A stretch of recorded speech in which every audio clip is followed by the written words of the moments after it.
थोड़ा होता है फ्लावर से पूरा होता है। चलो नाउ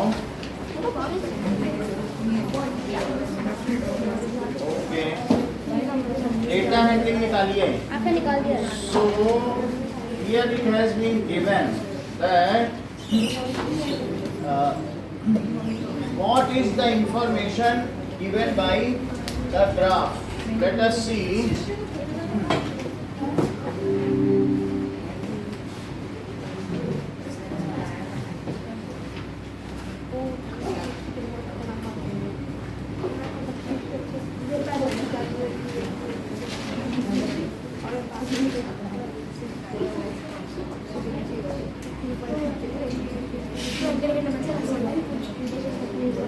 चैप्टर 8 डेटा हैंडलिंग अगला सन।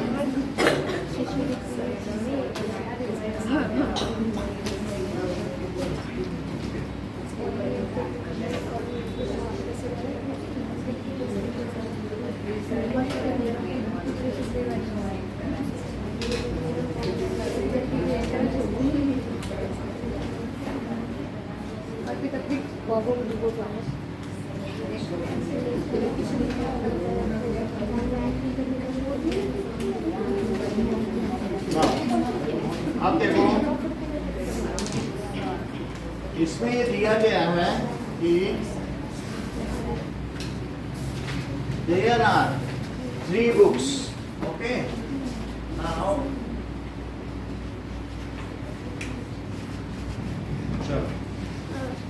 so इसमें ये दे रहा है कि अगर आप 1 कार कितने को डिनोट करती है?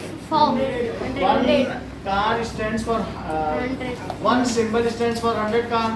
तो इससे क्या पता चल रहा है पिक्टोग्राफ से कि 2.5 कार, तो दैट इज 100 प्लस 100 प्लस 50 हो गया कि नहीं? फिर 100 प्लस 300 हो गया, ये 400 हो गया। नेक्स्ट में देखिए कि यहाँ पर इस ग्राफ से आप क्या रीड करते हो? तो इसमें ये दिखाया जा रहा है कि अलग अलग एकेडमिक ईयर में number of students in class 8, तो 2003-2004 में कितने बच्चे पास हुए, फिर 4-5 में इतने, या एडमिशन के बारे में भी हो सकता है कि इतने एडमिशन हुए, किसी स्कूल में बच्चे बढ़ते जा रहे हैं, फिर धीरे धीरे 2007-8 में उसी में ही कितने बच्चे हो गए? 350। तो 50 बच्चों का एक सेक्शन है, तो बोलो 350 बच्चों के लिए कितने सेक्शन हो जाएंगे? 7 सेक्शन हो जाएंगे, ABCDEFG, तो G सेक्शन तक हो जाएंगे। अब आगे क्वेश्चन पूछा जा रहा है, what is the information in given in bar graph that the number of students that is in class 8 in various academic years, in which year is the increase of the number of students is maximum? जरा देख के बताओ। नहीं, ये देखो ना, increase maximum कब हुआ? यहाँ से यहाँ इंक्रीज कितना हुआ? यहाँ 100 से 200 हुआ है, तो कितने का इंक्रीज है? 100 का। यहाँ कितने का इंक्रीज है? 50 का। यहाँ 50 का, यहाँ 100। तो आप क्या कहेंगे? सो फर्स्ट क्वेश्चन क्या है कि ये पूछ रहा है कि what is the information given by the graph. So this is, इसमें क्या इंफॉर्मेशन मिल रही है? That is number of students, number of students, ठीक है। ये जो भी registered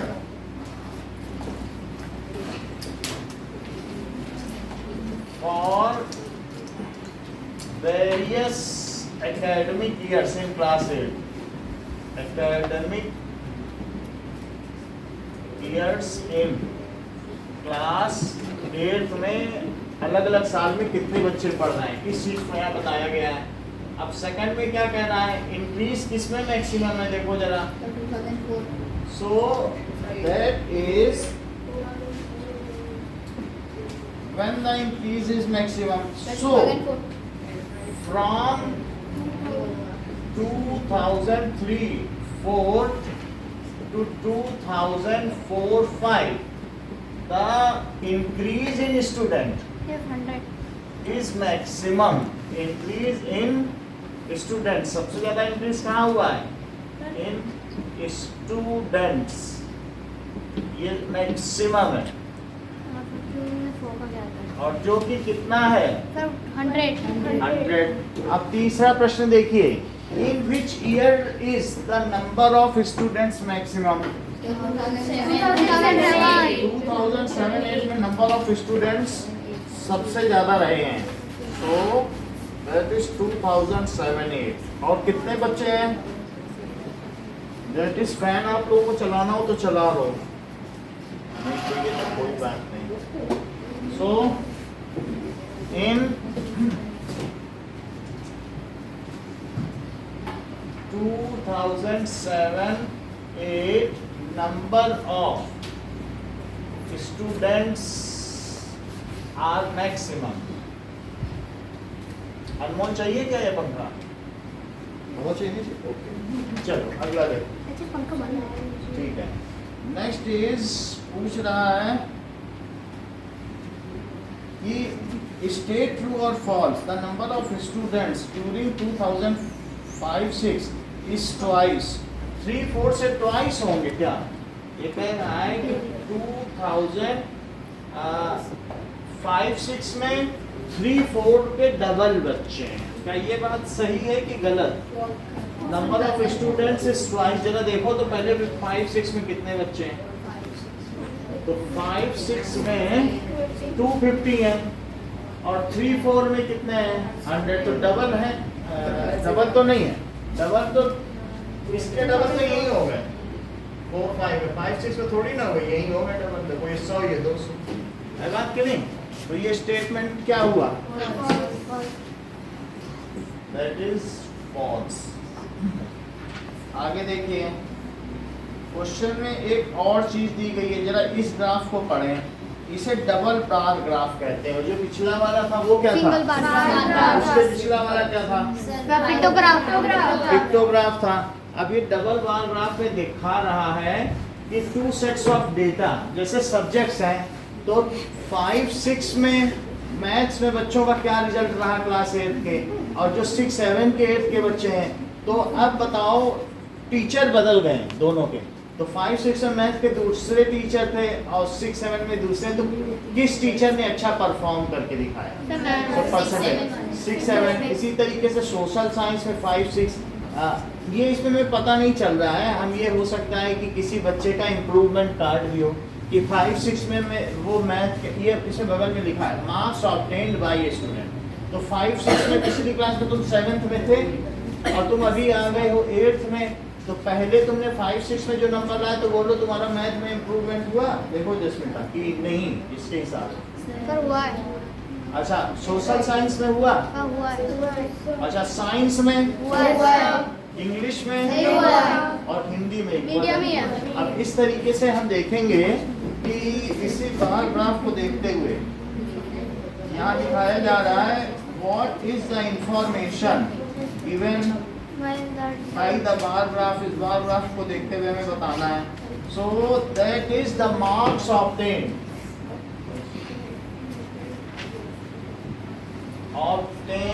bye a student. Y axis पे लिखा है स्टूडेंट इन ईयर 2005-6, 2 ईयर भी दिए हैं, कौन कौन से हैं? दैट इज 5-6 और 6-7। इन ईयर 2005-6 एंड 2006-7। इस सेंटेंस को पूरा करो देवव्रत।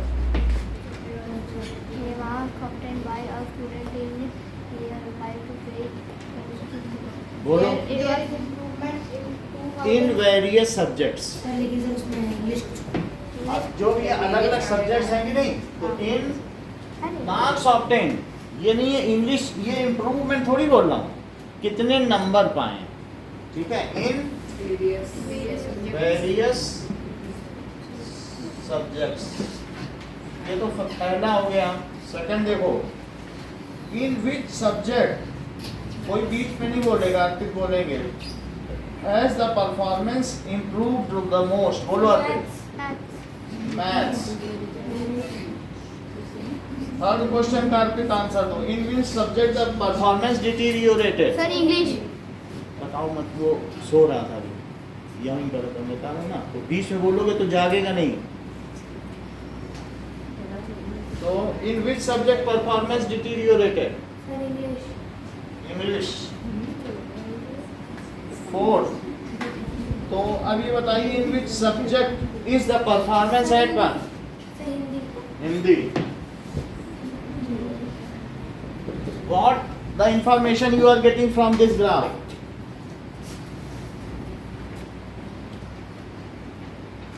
बोलो। हाँ बताइए। 2005-06 में सर मतलब कितने क्लास सर वो थे सर लाया सर कितना 2006 और 7 चलो आगे देखिए कि ये डबल बार ग्राफ है। अब हम लोग आगे आएंगे पाई चार्ट। ये है पाई चार्ट। सो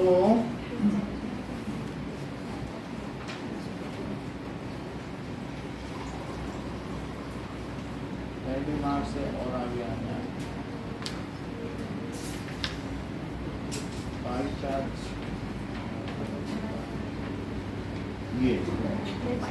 सो इससे क्या पता चलता है, इस ग्राफ को देखें। Sir pie chart. यानी एक कोई स्टूडेंट है, वो अपने पूरे दिन का टाइम टेबल है, शेड्यूल है, तो वो 3 आवर्स प्ले में निकालता है, 3 आवर्स अदर एक्टिविटी और 8 आवर्स की स्लीप लेता है, 6 आवर्स स्कूल में और 4 आवर्स का होमवर्क करता है।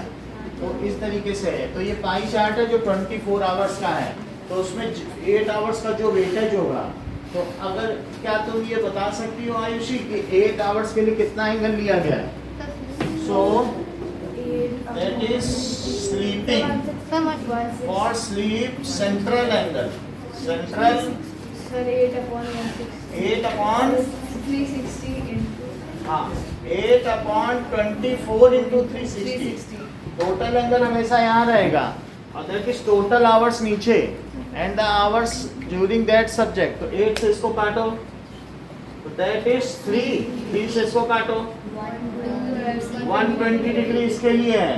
क्या आप मुझे बता सकती हैं दिव्या कि वो स्कूल के लिए कितना सेंट्रल एंगल है, 6/24 into 360 कितना होता है 75 बोलो। 75 तो 75 80 6 upon 24 और into 360 तो 1 और ये 4 से इसको कट करो। जैसा कि दिव्या ने बताया 80 हुआ। अभी देखते हैं 6 24 स्कूल के लिए है 90 तुमको नहीं लग रहा ना, इसमें 6 घंटे का है और 24 घंटे होते हैं, 6 चौको 24। दिखने से तो और कुछ हम नहीं कर सकते, उसमें बना नहीं तो कोई बात नहीं, आ तो यही रहा ना, है ना। कितना आ रहा है बताओ 90 डिग्री आएगा और तो कुछ नहीं कर सकते। अब यहाँ से आप ये मुझे बताइए कि वो प्लेइंग में कितने डिग्री का सेंट्रल एंगल है और साथ ही साथ अदर एक्टिविटीज के लिए। जब 6 घंटे के लिए 90 है तो 3 घंटे के लिए क्या है, उसको तुम्हें सोचना पड़ता 45 होगा कि नहीं, क्योंकि 6 आवर्स के लिए 90। तो इनके लिए अगर 6 आवर्स के लिए 90 है तो 1 आवर के लिए कितना हुआ, 6 से डिवाइड करो 90 में, 15 6 या 90, 1 आवर के लिए कितना हो जाएगा 15 डिग्री। तो 3 आवर्स के लिए 6 आवर्स के लिए 90 डिग्री, 8 आवर्स के लिए 15 8 या 1 घंटे का निकाल लो, फिर मल्टीप्लाई करते रहो। और इसी तरीके से 4 आवर्स का क्या हो जाएगा बोलो, 1 मल्टीप्लाई कर हाँ बोलो, दैट इज 4 बाई क्या करोगी 4 बाई 360 क्यों कर रहे हो, अभी तो करके दिखाया ना 360 का 4 बाई 28 आवर्स के लिए क्या फार्मूला लगाओगे 8 आवर्स के लिए हम लगाएंगे। हाँ और अब जरा देखिए कि बगल वाले डायग्राम से आपको क्या पता चलता है। यहाँ दिखाया जा रहा है कि किसी शहर में 50,000 लोग 15 to 60 इयर्स के हैं उसी शहर में 60 इयर्स एंड अबव 20,000 है और 0 to 14 इयर्स 30,000 है। तो टोटल कितने लोग हैं? मुझे तुरंत बताया करो। तुम नहीं बताओगे तो पापा हमको फोन करेंगे कि मेरी बिटिया क्यों नहीं बता रही है, आप वहाँ क्या कर रहे थे। बोलो जल्दी, टोटल कितने लोग हैं? हाँ बोलो Shreya. That is 50, 30, that is 100,000 सही बोला। अच्छा अब बताओ जो 30,000 हैं उनका सेंट्रल एंगल निकालने के लिए श्रेया क्या करोगी? बताओ मानसी। बहुत अच्छा। सो दैट इज अगर हमें चाहिए सेंट्रल एंगल किसका, that is central angle for 0 to 14 years, तो निखिल क्या करे बताओ? आप देर लगाते हैं। शौर्य बताओ। 30 बाई टोटल नंबर 100,000 है तो आपको 1000 भी लगाना पड़ेगा और इसमें भी 30,000, मतलब ऐसे लिख सकते हो, बार बार 1000 लिखने से अच्छा जीरो ही बढ़ा लो। 30,000 100,000 और इंटू 360। अब यहाँ से 4 जीरो कटे, यहाँ से भी 4 जीरो कटे और ये जीरो इससे कट गया। Yes sir. तो बोलो कितना हुआ? कितना हुआ? तुम बता नहीं रही हो बहुत देर से। अच्छा अब बताओ 20,000 के लिए सेंट्रल एंगल क्या होगा?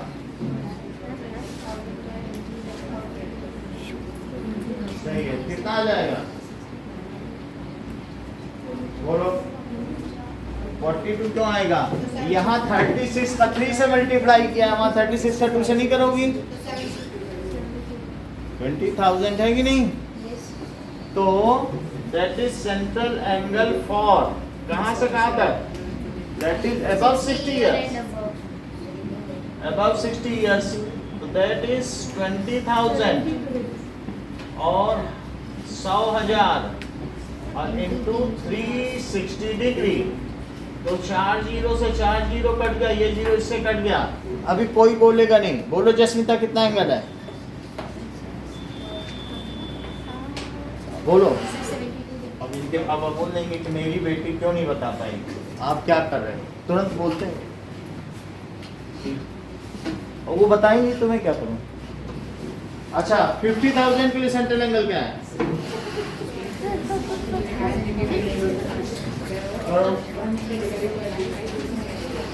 बोला करो ना, बोलोगे तभी तो सही रहेगा। जितना बोलोगे उतना सीखोगे। 15 to 60 years, तो 50,000 अपॉन, ठीक है। मार्क्स अच्छे नहीं आएंगे तो अच्छा नहीं है ना, तुम्हारे सब में अच्छे आए सिर्फ 50 to 60 आया तो जीरो से जीरो गया। हाँ 36.5 जा बोलिए। लो 180। दूसरे कैसे जानते हैं? वैज्ञानिक तुम हो कि दूसरे? मुझे आंसर पता था, मुझे नहीं पता था। पता कैसे नहीं? मुझे अच्छा नाउ अब देखिए नेक्स्ट पेज में दिया है कि ये देखो पहली चीज में क्या दिया है कि किसी स्कूल में गर्ल्स और बॉयज कितने कितने हैं। अगर 50-50% है, कभी परसेंटेज में भी दे सकता है। तो टोटल परसेंट कितना होता है? 100%। तो अगर आप कह रहा है कि 50% गर्ल्स हैं तो आप क्या फार्मूला लगाएंगे? सेंट्रल एंगल फॉर गर्ल्स बोलो। 50/100 into 360. Central angle for girls, so that is 50/100 into 360 degree. 360 degree. ये परसेंट लगा के परसेंट कट भी किया जा सकता है। जीरो से जीरो कट गया और 36.5 जा। सर 180। अच्छा 180 डिग्री अगर गर्ल्स का एंगल है तो कितना एंगल बच गया? 180 बचे। तो वो किसके लिए हो जाएगा? तो बॉयज के लिए। और तो आप ऐसा भी कह सकते हैं कि सेंट्रल ताकि कोई इन दोनों मिला एंगल के फॉर बॉयज। अब इसके लिए आपको जब दो ही हो तो कुछ करने की जरूरत नहीं है। 360 में से किसे हटा दो? 180। तो 180 डिग्री इनको दे दो। बोलो बात समझ में आ गई? अगर समझ में आ गई है तो ये दिखाया गया है कि कुछ बच्चे 20% बच्चे साइकिल से आते हैं, 40% टहलते हुए चले आते हैं और 40% जो है बस से आते हैं, 40% बस या कार से आते हैं। तो क्या आप मुझे बता सकते हैं द सेंट्रल एंगल फॉर बस और कार के लिए क्या फार्मूला लगाएंगे? हमें क्या है ना, हमें ये क्या 40 ऊपर लिखना है, 100 नीचे लिखना है, उसके ये फिर इंटू 350 करना है। चलो कितना होगा लेकिन हाँ, तो आपको बतानी पड़ेगी। सर ये आएगा हाँ देखो, अब इसके लिए आपको करना पड़ेगा एक टेबल। देखो, mode of transportation, mode of transportation और फिर परसेंटेज और फिर उसके बाद central 144 answer. Angle. Mode of transportation लिखो वॉक और उसके परसेंटेज बस और कार, बस और कार, तो उसका परसेंटेज। और बाई वॉक हो गया और साइकिल। 20%। अब इसके बाद अब जस्मिता बोलो क्या फार्मूला लिखें? रुक जाओ थोड़ी। फिर आंसर भी निकाल लिया। 40/100 into 360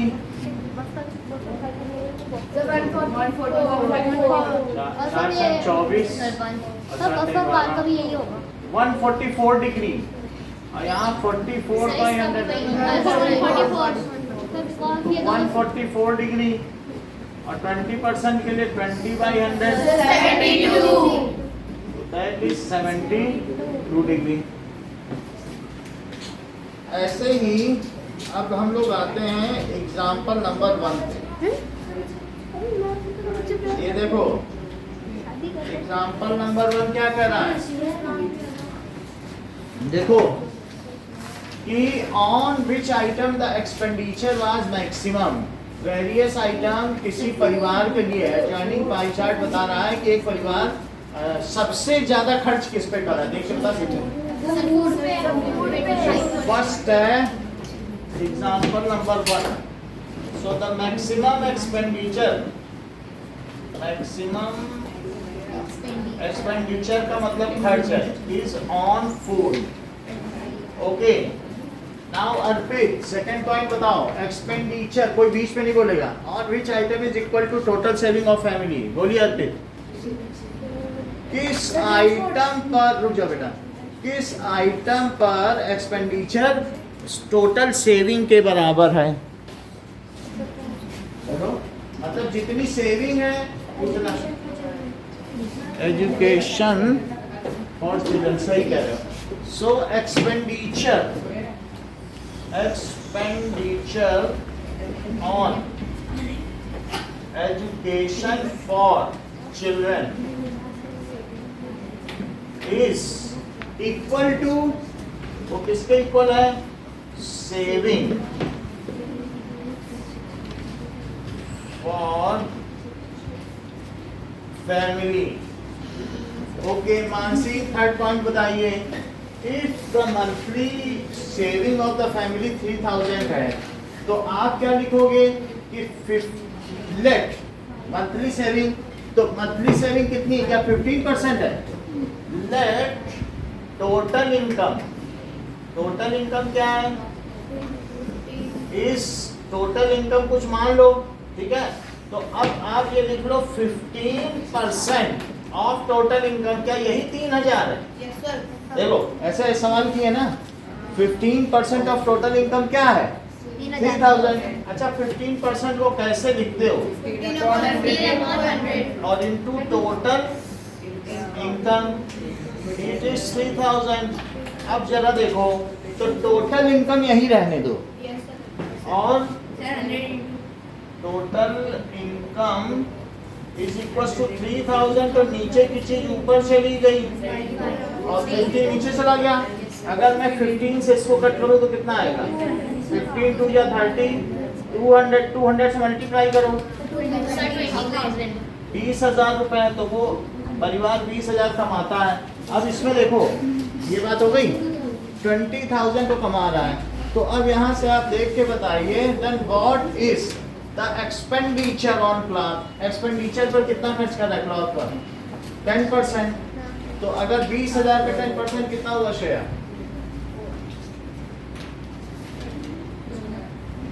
सो हाँ बोलो। सो लिखिए, that is expenditure on clothes is equals to 10% है क्या?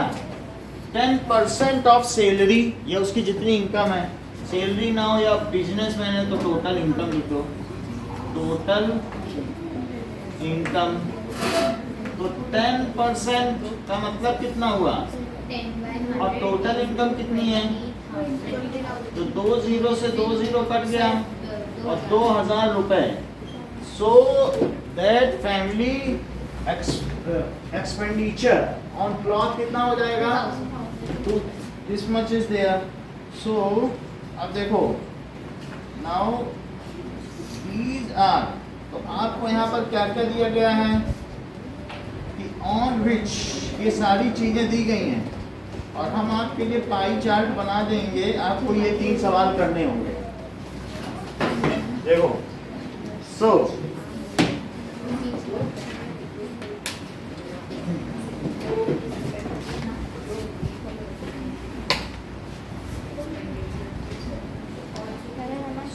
The question is there. पहले तो दो 15% किसके लिए बना लो, 15% और 15%, ये तो सेविंग हो गया और ये एजुकेशन। और 10% किसमें है? 10% क्लॉथ्स और 10% हाउस रेंट। और क्या चीज दी है? 5% ट्रांसपोर्ट, 25%, 10%। अच्छा 5% ये देखो ट्रांसपोर्ट और 25%। और भी कुछ है? वो कितना हो गया? अदर्स में 20% ना। सो अदर्स में 20%, इसको थोड़ा बढ़ा देंगे और 20% अदर्स। अब टोटल कर ले, 1 2 3 4 5 6 7, 7 ही है, 3 4 5 6 7। अब आपको इसमें से देखकर जो यहाँ दिया गया है कि these 3 questions you have to answer।